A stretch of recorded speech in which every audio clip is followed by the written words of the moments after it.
நயன்தாரா சௌகரியமோ அசௌகரியமோ சொல்றாரு சிம்பு. எனக்கு நயன்தாராவோட பணியாற்ற இப்போ சௌகரியமாக இருக்குன்னு சிம்பு தெரிவிச்சிருக்காரு.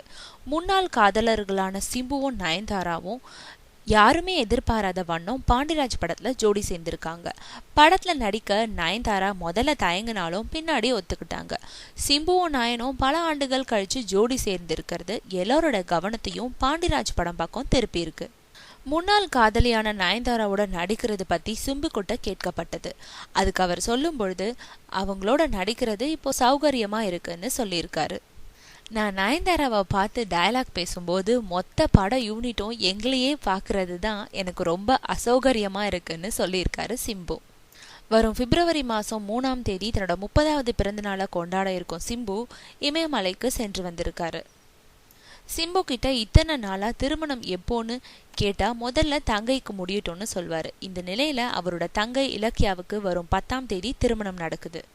தங்கைக்கு தான் திருமணம் நடக்க போதே, நீங்க எப்போ கல்யாண சாப்பாடு போடுவீங்கன்னு கேட்டா இந்த ஆண்டே நடக்கலான்னு பதில் சொல்றாரு சிம்பு.